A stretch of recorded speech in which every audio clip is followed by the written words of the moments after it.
Masih terdapat 9 bulan menuju pemilihan presiden, tetapi Donald Trump telah mengambil pengaruh luar biasa ketika ia berusaha membentuk kebijakan luar negeri AS sesuai ambisinya untuk kembali ke Gedung Putih.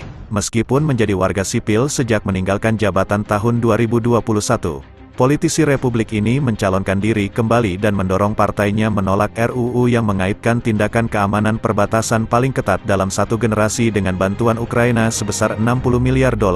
Jangan bodoh. Kita membutuhkan RUU perbatasan dan imigrasi terpisah. Itu seharusnya tidak diikat dengan bantuan luar negeri dengan cara apapun, tulis Trump, yang hampir pasti akan menghadapi Presiden Joe Biden lagi pada November. Di media sosial, Biden dan Trump menawarkan pendekatan yang sangat berbeda terhadap Ukraina. Dengan Demokrat itu yakin membantu sekutu pro-Barat untuk menahan Rusia penting untuk menjamin dunia yang lebih aman. Sementara pendahulunya mendorong kebijakan isolasionis, Amerika pertama. Di dalam negeri, Biden telah menekankan kebijakan imigrasi yang manusiawi, tetapi Republikan menunjukkan statistik yang menunjukkan penangkapan migran mencapai rekor tertinggi sebanyak 302.000 pada Desember, lonjakan yang dijadikan Trump sebagai isu utama dalam kampanye. Permintaan agar bantuan militer untuk Ukraina dihubungkan dengan reformasi imigrasi berasal dari Republikan, dengan Trump ingin menyamakan krisis di perbatasan dengan kekacauan di luar negeri yang katanya bisa dia hindari. Pengaruh kuat pada Minggu, Senator mengumumkan paket imigrasi bipartisan senilai $118 miliar yang telah dijanjikan Biden untuk disahkan menjadi undang-undang. Paket ini terkait dengan paket bantuan luar negeri yang mencakup $60 miliar untuk Ukraina dan $14 miliar untuk Israel. Kesepakatan ini menyediakan $20 miliar dalam pendanaan perbatasan baru dan akan menjadi kemenangan besar bagi para pejuang imigrasi, karena penuh dengan pengorbanan yang biasanya akan ditentang oleh Demokrat. Kita tidak memiliki cukup agen. Kita tidak memiliki cukup orang. Kita tidak memiliki cukup hakim. Kita tidak memiliki cukup orang di sini. Kami membutuhkan bantuan. Mengapa mereka tidak memberi saya bantuan? Kata Biden yang frustasi pada Senin ketika ditanya tentang prospek RUU ini.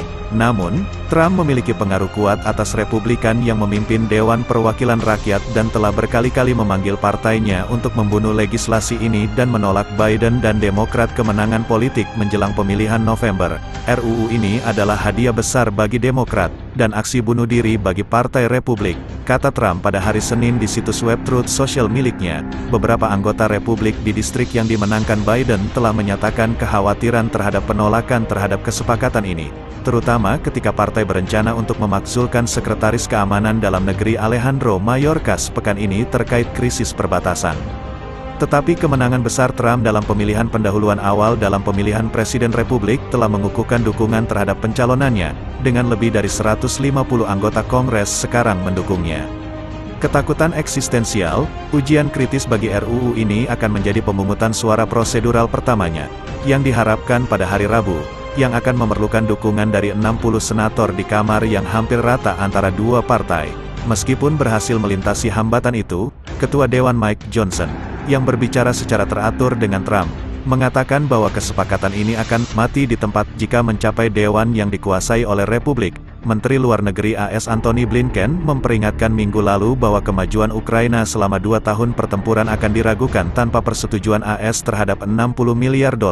Meskipun kritik Trump terfokus pada aspek domestik RUU ini, para kritik melihat oposisinya sebagai contoh lain. Miliarder kontroversial ini menempatkan ambisi pemilihan di atas keamanan nasional ketika menyangkut Ukraina. Trump diimpeach pada 2019 atas upayanya memaksa Kyiv untuk mencemarkan nama baik Biden dengan menahan bantuan militer penting senilai $400 juta yang sudah disetujui Kongres untuk sekutu yang terancam tersebut. Pusat pemikiran yang berpengaruh, Aresia Group, menyatakan dalam perkiraan risiko keamanan untuk tahun 2024 bahwa kemenangan Trump pada November akan meragukan komitmen AS terhadap NATO dan kemungkinan mengakhiri dukungan AS untuk Ukraina.